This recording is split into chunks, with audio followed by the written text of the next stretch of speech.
नमस्कार, दिन भर की बड़ी खबरों में आपका स्वागत है। मैं हूं आराधना। आज इस बुलेटिन में बात होगी बिहार में एसआईआर के बाद जारी हुई फाइनल वोटर लिस्ट की, सोनम वांगचुक की गिरफ्तारी पर गुस्साए लद्दाख की, देखेंगे क्या राम मंदिर पर फिर होगी सुप्रीम कोर्ट में सुनवाई, सीजेआई की मां ने संघ की कैसे खोली पोल, जानेंगे एनसीआरबी की रिपोर्ट से कैसे घिरी मोदी सरकार, और बुलेटिन के आखिर में देखेंगे जाने माने कार्टूनिस्ट इरफान की किस खबर पर पड़ी तिरछी नजर।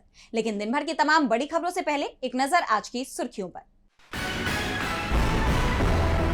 बरेली मामले पर डीआईजी ने गठित की एसआईटी, 3 सीओ और 14 इंस्पेक्टर करेंगे मामले की जांच। हाल ही में नमाज को लेकर हुआ था बवाल। करूर भगदड़ के बाद पहली बार सामने आए एक्टर विजय, बोले मेरे खिलाफ करे कार्रवाई, पार्टी कार्यकर्ताओं को न करे परेशान। एक्स पर वीडियो शेयर कर जारी किया बयान। अमेरिकी राष्ट्रपति डोनाल्ड ट्रंप के गजा प्लान पर इजरायली पीएम नेतन्याहू ने जताई सहमति, फलस्तीनी राज्य को लेकर जताई आपत्ति। ट्रंप ने गजा में फलस्तीन अथॉरिटी के शासन की कही है बात। लाल निशान पर बंद हुआ शेयर बाजार, 97 अंकों की गिरावट के साथ 80,267 पर बंद हुआ सेंसेक्स, वहीं 23 अंकों की गिरावट के साथ 24,611 पर बंद हुआ निफ्टी। ये तो थी सुर्खियां। अब बात आज की सबसे बड़ी खबर की। बिहार विधानसभा चुनाव के ऐलान से पहले सभी की नजरें टिकी हुई थी फाइनल वोटर लिस्ट पर, और इसका कारण भी है क्योंकि इस बार वोटर लिस्ट आने से पहले चुनाव आयोग ने बिहार में स्पेशल इंटेंसिव रिवीजन यानी एसआईआर कराया था, जिसे लेकर तमाम विवाद खड़े हो गए।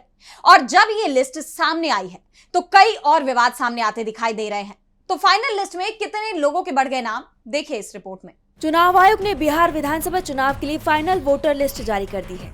वोटर लिस्ट जारी होने के बाद अब चुनाव आयोग जल्द ही विधानसभा चुनाव की तारीखों का ऐलान कर सकता है। जो खबरें आ रही हैं, उसमें चुनाव आयोग 6 अक्टूबर को चुनाव की तारीखें घोषित कर सकता है। इससे पहले बिहार की जो वोटर लिस्ट जारी की गई है, उसमें 21 लाख वोटरों के नाम बढ़ाए गए हैं। यानी एसआईआर की ड्राफ्ट लिस्ट में 7 करोड़ 24 लाख वोटर थे, जो फाइनल लिस्ट में बढ़कर 7 करोड़ 41 लाख से ज्यादा हो गए हैं। पटना में पहले 46,51,694 मतदाता थे। फाइनल रोल में 48,15,694 मतदाताओं के नाम हैं। यानी पटना में 1,63,600 मतदाता बढ़े हैं। मुजफ्फरपुर जिले में पहले यहाँ 32,03,330 वोटर्स थे। अब फाइनल रोल में 32,91,478 वोटर हैं। इस जिले में 88,108 वोटर बढ़े हैं। दरभंगा में पहले 27,99,852 वोटर्स थे। अब ये बढ़कर 28,80,799 हो गए हैं। यानी जिले में 80,947 वोटर्स बढ़े हैं। नवादा जिले में 16,85,798 वोटर्स थे। अब यहाँ 17,16,289 वोटर्स हो गए हैं। यहाँ 30,491 वोटर बढ़े हैं। इसी तरह दूसरे जिलों में भी वोटों की संख्या बढ़ाई गई है। अब वोटर लिस्ट सामने आने के बाद से नया घमासान मचने के संकेत मिल रहे हैं, क्योंकि जिन जिलों में एनडीए मजबूत है, वहां वोटर लिस्ट में बड़ी संख्या में नए नाम जोड़े गए हैं, जबकि सीमांचल के हिस्से में नए वोटरों की संख्या कम दिखाई दे रही है। वोटर लिस्ट सामने आ गई है। इस पर सबसे बड़ा सवाल तो यही उठ रहा है कि जहां बीजेपी मजबूत है, नए वोटरों की संख्या वहीं ज्यादा दिख रही है। तो सवाल लद्दाख को लेकर भी उठ रहे हैं। मोदी सरकार की नीतियों को लेकर विपक्ष हमलावर दिख रहा है। लद्दाख में नेट सेवा बंद चल रही है, कई जगह कर्फ्यू भी लगा हुआ है। तो कैसे लद्दाख पर घिरती जा रही है मोदी सरकार, देखिए इस रिपोर्ट में। लद्दाख में हुई हिंसा में सोशल एक्टिविस्ट सोनम वांगचुक को राष्ट्रीय सुरक्षा कानून के तहत गिरफ्तार कर लिया गया है, जिससे लद्दाख में भारी गुस्सा दिखाई दे रहा है। उनकी रिहाई की मांग तेज हो गई है। इस बीच लेह एपेक्स बॉडी ने ऐलान किया कि वो केंद्र के साथ तब तक बातचीत नहीं करेगा जब तक लद्दाख में हालात शांत नहीं हो जाते। साथ ही सोनम वांगचुक की रिहाई तक कोई बात नहीं होगी। दरअसल लद्दाख एपेक्स बॉडी और कारगिल डेमोक्रेटिक अलायंस की केंद्र सरकार से 6 अक्टूबर को बातचीत होनी थी। एलएबी और केडीए ही वो 2 संगठन हैं जो साथ मिलकर लद्दाख को राज्य का दर्जा दिलाने और इसे संविधान की 6वीं अनुसूची में शामिल कराने के लिए आंदोलन का नेतृत्व कर रहे हैं। लेकिन वांगचुक की गिरफ्तारी और उन पर लगे देशद्रोह के आरोप के बाद लेह एपेक्स बॉडी ने केंद्र से किसी भी तरह की बातचीत करने से इनकार कर दिया है। साथ ही एलएबी ने लद्दाखी प्रदर्शनकारियों को राष्ट्र विरोधी और पाकिस्तान के हाथों कंट्रोल होने वाला कहने के लिए केंद्र से माफी की भी मांग की है। वहीं हिंसा में जिन लोगों की जान गई थी, उनमें एक पूर्व सैनिक त्वस्वांग थर्चीन भी शामिल है। विपक्ष ने इसे लेकर शोक जताया है और साथ ही केंद्र सरकार पर निशाना भी साधा। लोकसभा में नेता प्रतिपक्ष राहुल गांधी ने इस मुद्दे पर सरकार से जवाब मांगते हुए सोशल मीडिया प्लेटफॉर्म एक्स पर लिखा कि पिता फौजी, बेटा भी फौजी, जिनके रग रग में देशभक्ति बसी है, फिर भी बीजेपी सरकार ने देश के वीर बेटे की गोली मारकर जान ले ली, सिर्फ इसलिए क्योंकि वो लद्दाख और अपने अधिकार के लिए खड़ा था। पिता की दर्द भरी आंखें बस एक सवाल कर रही हैं, क्या आज देश सेवा का यही सिला है? हमारी मांग है कि लद्दाख में जिन लोगों की जान गई उनकी निष्पक्ष न्यायिक जांच होनी ही चाहिए और दोषियों को कड़ी से कड़ी सजा मिलनी चाहिए। मोदी जी, आपने लद्दाख के लोगों को धोखा दिया है। वो अपना हक मांग रहे हैं, संवाद कीजिए, हिंसा और डर की राजनीति बंद कीजिए। वहीं कांग्रेस के राष्ट्रीय अध्यक्ष मल्लिकार्जुन खड़गे ने भी इस मुद्दे पर सरकार से जवाब मांगा है। आपको बता दें कि लेह अपेक्स बॉडी और केंद्र सरकार के बीच होने वाली बातचीत पर यह उम्मीद जताई जा रही थी कि लेह लद्दाख के हालात में कुछ सुधार आ सकता है, लेकिन अब सरकार से नाराज एलएबी ने ऐलान कर सरकार से बातचीत करने से पूरी तरह मना कर दिया है और साफ कहा है कि जब तक सरकार हालात सुधारने के लिए कोई ठोस कदम नहीं उठाती, तब तक केंद्र सरकार से कोई बातचीत नहीं होगी। अब ऐसे में केंद्र की तरफ से क्या कदम उठाए जाते हैं, इस पर सबकी निगाहें बनी हुई हैं। लद्दाख में वांगचुक की रिहाई की मांग तेज हो गई है तो सुर्खियों में राम मंदिर भी बना हुआ है। पूर्व सीजेआई ने राम मंदिर को लेकर एक बयान दिया था जिस पर बवाल मच गया, जिसके बाद राम मंदिर पर कोर्ट के दिए गए फैसले पर पुनर्विचार याचिका दायर करने की तैयारी शुरू हो गई है। तो क्या है पूरा मामला, जानेंगे इस रिपोर्ट में। राम मंदिर पर पूर्व सीजेआई डीवाई चंद्रचूड़ के बयान पर बवाल बढ़ता ही जा रहा है। हाल ही में जस्टिस चंद्रचूड़ ने एक इंटरव्यू में कहा था कि बाबरी मस्जिद का निर्माण ही मूल रूप से अपवित्र था, क्योंकि इसे ऐसी जगह पर बनाया गया था जहां पहले से मंदिर था। उनकी इस टिप्पणी को लेकर न सिर्फ तीखी आलोचना हो रही है, बल्कि अब बात राम मंदिर के फैसले के खिलाफ क्यूरेटिव याचिका दाखिल करने तक पहुंच गई है। प्रोफेसर जी मोहन गोपाल ने चंद्रचूड़ की टिप्पणी को राम मंदिर के फैसले से असंगत बताते हुए इसे दूषित करार दिया है। प्रोफेसर का कहना है कि चंद्रचूड़ के इस बयान में वो बात कही गई है जो 2019 के फैसले का हिस्सा नहीं है। इस टिप्पणी को आधार बनाकर सुप्रीम कोर्ट में क्यूरेटिव पिटीशन यानी उपचारात्मक याचिका दाखिल की जा सकती है। दरअसल क्यूरेटिव पिटीशन ये एक ऐसा कानूनी उपाय है जो फैसले में हुई गंभीर न्यायिक भूल को सुधारने के लिए इस्तेमाल किया जाता है। जैसा कि आप जानते हैं कि चंद्रचूड़ 2019 में फैसला सुनाने वाली 5 जजों की संवैधानिक बेंच का हिस्सा थे, जिसकी ड्राफ्टिंग का श्रेय भी उन्हें ही दिया जाता है। ऐसे में अब उनके बयान को लेकर राजनीतिक गलियारों में यह सवाल उठ रहा है कि क्या एक पूर्व सीजेआई का फैसला आने के इतने सालों बाद इस तरह की टिप्पणी करना न्यायपालिका की विश्वसनीयता को कमजोर नहीं करता। जानकारों का मानना है कि ये बयान न सिर्फ अयोध्या फैसले की निष्पक्षता पर सवाल उठाता है, बल्कि उस सिद्धांत से भी भटकता है जिसमें स्पष्ट कहा गया था कि मस्जिद तोड़ने के प्रमाण नहीं मिले हैं। हालांकि चंद्रचूड़ ने अपने बयान पर सफाई देते हुए कहा है कि उनके शब्दों को संदर्भ से बाहर ले जाकर गलत तरीके से प्रस्तुत किया गया है और अयोध्या का फैसला केवल साक्ष्य और कानूनी सिद्धांतों पर आधारित था, न कि आस्था पर। इसके बावजूद प्रोफेसर गोपाल की क्यूरेटिव याचिका दाखिल करने की चेतावनी ने राम मंदिर के मुद्दे को एक बार फिर गरमा दिया है। पूर्व सीजेआई के बयान से विवाद खड़ा हो गया है तो देश में न्यायपालिका और कार्यपालिका के रिश्तों को लेकर भी बहस गरमाई हुई है और इसकी वजह है आरएसएस की तरफ से सीजेआई बीआर गवई की मां डॉक्टर कमलताई गवई को दिया गया न्योता। संघ के कार्यक्रम में सीजेआई की मां के शामिल होने की चर्चाओं ने न्यायपालिका की निष्पक्षता को लेकर गंभीर सवाल खड़े कर दिए और अब डॉक्टर कमलताई की तरफ से इसे लेकर अपना रुख साफ कर दिया गया है। कथित तौर पर उनकी एक चिट्ठी सामने आई है, तो क्या है इस चिट्ठी में, जानने के लिए देखिए ये रिपोर्ट। आरएसएस ने सीजेआई बीआर गवई की मां डॉक्टर कमलताई गवई को अपने कार्यक्रम में शामिल करने के लिए बुलाया। इस खबर के सामने आते ही कई सवाल उठने लगे। इस बीच संघ की तरफ से 5 अक्टूबर को अमरावती में आयोजित होने वाले दशहरा कार्यक्रम में डॉक्टर कमलताई गवई के शामिल होने के दावे भी किए जाने लगे, जिसके बाद देश में न्यायपालिका पर दबाव बनाने को लेकर बहस छिड़ गई। ठीक वही सवाल एक बार फिर गूंजने लगे जो इससे पहले पूर्व सीजेआई डीवाई चंद्रचूड़ को लेकर उठे थे, जब पीएम मोदी उनके घर गणेश पूजा में शामिल हुए थे। इस बढ़ते विवाद के बीच अब खुद डॉक्टर कमलताई गवई ने आरएसएस के दुष्प्रचार का भंडाफोड़ कर दिया। उन्होंने साफ कह दिया कि वो इस कार्यक्रम में शामिल नहीं होंगी। बताया जा रहा है कि सीजेआई की मां डॉक्टर कमलताई ने एक चिट्ठी लिखकर इस निमंत्रण को लेकर अपना रुख साफ कर दिया। उन्होंने इस खत में लिखा है कि मैं एक कट्टर अम्बेडकरवादी हूं और इसलिए इस कार्यक्रम में शामिल नहीं होंगी, जिसके बाद आरएसएस के कार्यक्रम में उनके जाने की सभी संभावनाएं खत्म हो गई हैं। उन्होंने अपने इस पत्र में इन सभी दावों को कथित तौर पर आरएसएस की तरफ से फैलाई गई एक साजिश और पूरी तरह से झूठी खबर बताकर खारिज कर दिया।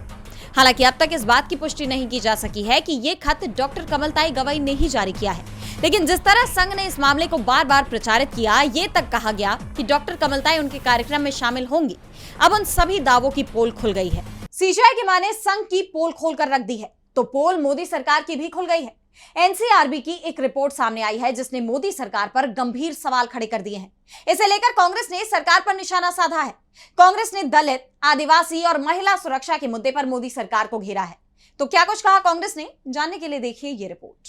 राष्ट्रीय अपराध रिकॉर्ड ब्यूरो यानी एनसीआरबी की 2023 की रिपोर्ट ने मोदी सरकार पर कई सवाल उठा दिए हैं। मोदी सरकार जहां एक तरफ अपने शासनकाल में सुशासन का दावा करती है, तो वहीं एनसीआरबी के आंकड़े इससे ठीक उलट और चौंकाने वाले हैं, जिसे लेकर कांग्रेस ने मोदी सरकार पर दलित, आदिवासी और महिला विरोधी होने का सीधा आरोप लगाया है। कांग्रेस ने रिपोर्ट का हवाला देते हुए सिलसिलेवार कई पोस्ट किए। सबसे पहले उसने लिखा, मोदी सरकार दलित विरोधी है, आंकड़े भी इसकी गवाही देते हैं। एनसीआरबी का डेटा बताता है 2023 में दलितों के खिलाफ अपराध के 57,789 मामले दर्ज हुए थे। ये नरेंद्र मोदी और बीजेपी का दलित विरोधी चेहरा है, जहां दलितों के अधिकार छीने जाते हैं, उनका स्वाभिमान रौंदा जाता है और आवाज उठाने पर अत्याचार की हदें पार कर दी जाती हैं। कांग्रेस ने आगे लिखा कि इससे भी ज्यादा चिंताजनक बात आदिवासियों के खिलाफ अपराधों में तेज उछाल है। 2022 के मुकाबले 2023 में इसमें 29% की बढ़ोतरी हुई है। 2023 में 12,960 अपराध के मामले दर्ज हुए, जबकि 2022 में यही संख्या 10,064 थी। वहीं महिला सुरक्षा के मुद्दे पर भी सरकार को कटघरे में खड़ा करते हुए कांग्रेस ने लिखा, मोदी सरकार में महिलाओं के खिलाफ अपराध लगातार बढ़े हैं। एनसीआरबी की रिपोर्ट बताती है कि 2023 में महिलाओं के खिलाफ अपराध के 4,48,211 केसेस दर्ज हुए, जबकि 2022 में ये संख्या 4,45,256 थी। साफ है, अपराध का ये आंकड़ा नरेंद्र मोदी के महिला सुरक्षा के खोखले दावों की पोल खोल रहा है। वहीं बिहार में कथित गुंडा राज को लेकर भी कांग्रेस ने इस रिपोर्ट का हवाला देकर एनडीए गठबंधन पर निशाना साधा। आंकड़ों के मुताबिक जान लेने के 2,862, शारीरिक उत्पीड़न के 902 और अपराध के 14,371 मामले दर्ज हुए हैं। कांग्रेस का आरोप है कि बिहार अब अपराध का अड्डा बन गया है, जहां अपराधी बेखौफ हैं और सरकार अपने खोखले प्रचार में व्यस्त है। दरअसल हर साल भारत सरकार का राष्ट्रीय अपराध रिकॉर्ड ब्यूरो यानी एनसीआरबी पूरे देश में हुए अपराधों के आंकड़े इकट्ठा करता है और उसे एक रिपोर्ट के तौर पर प्रकाशित करता है।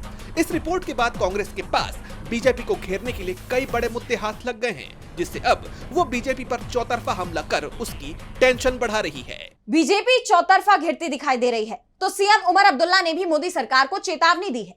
जम्मू कश्मीर को पूर्ण राज्य का दर्जा देने की मांग पर सीएम का कहना है कि सरकार यहां के लोगों के सब्र की परीक्षा ना ले, वरना यहां भी लद्दाख जैसे हालात हो सकते हैं।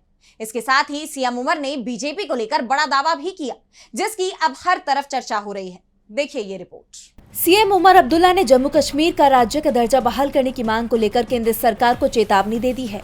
उन्होंने साफ कहा कि राज्य का दर्जा लोगों का मौलिक अधिकार है।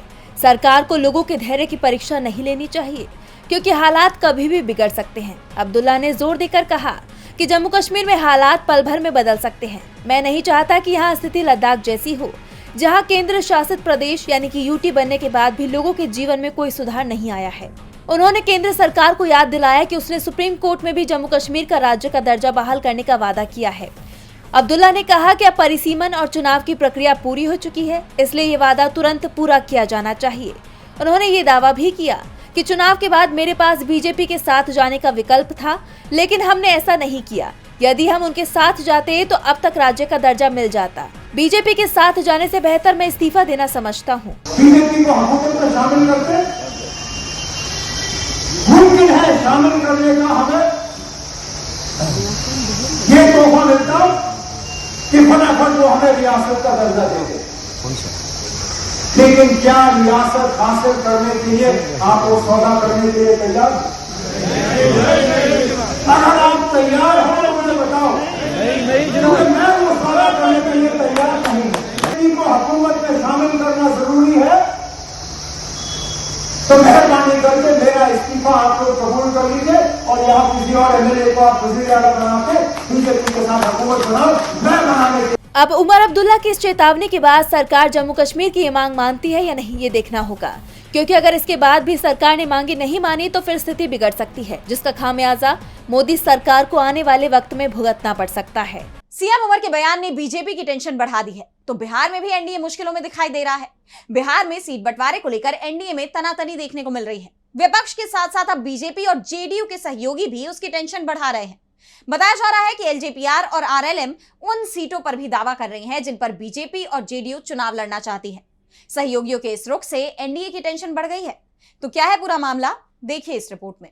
बिहार में अगले हफ्ते तक चुनाव की तारीखों का ऐलान होने की संभावना है।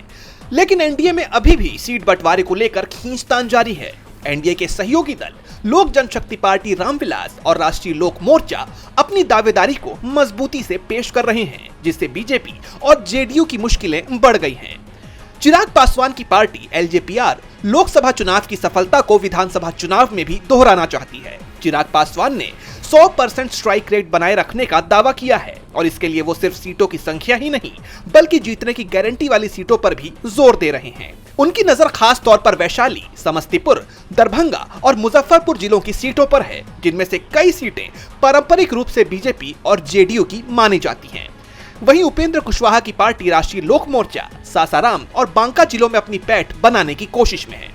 उनके दावे भी उन्हीं सीटों पर हैं, जिन्हें बीजेपी और जेडीयू छोड़ना नहीं चाहते। जानकारों के मुताबिक एनडीए में कुल 83 सीटों पर विवाद बना हुआ है, जिनमें नरकटियागंज, शिवहर, कोचाधामन, राघोपुर और बख्तियारपुर जैसी प्रमुख सीटें शामिल हैं।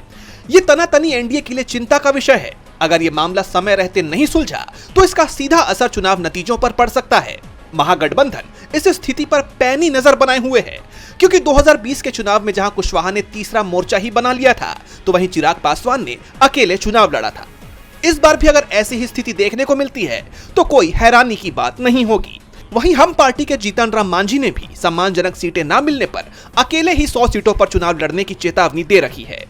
यानी चुनाव से पहले ही एनडीए में बिखराव साफ नजर आ रहा है। ऐसे में बीजेपी और जेडीयू कैसे अपने सहयोगियों को संतुष्ट कर पाते हैं, ये देखना होगा, क्योंकि अगर ऐसा नहीं हुआ तो एनडीए के लिए बिहार चुनाव की राह मुश्किल हो जाएगी। और बुलेटिन के आखिर में देखेंगे जाने माने कार्टूनिस्ट इरफान की किस खबर पर पड़ी तिरछी नजर।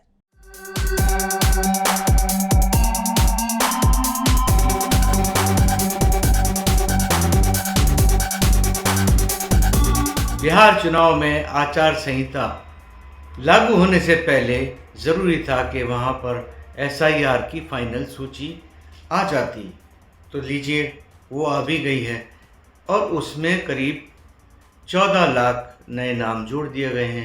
लेकिन सवाल ये उठता है कि क्या ये वही नाम हैं जो पहले काटे गए थे, या जो नए नाम हैं वो जोड़ दिए गए? तो आखिर वो नाम कौन से हैं? कौन से नाम हैं जो काटे गए थे, जोड़े नहीं गए हैं अभी तक, और जो नए जोड़े गए हैं वो आखिर कौन से नाम हैं? इनका खुलासा तो राहुल गांधी ही करेंगे। उनकी प्रेस कॉन्फ्रेंस का आपको इंतज़ार करना पड़ेगा।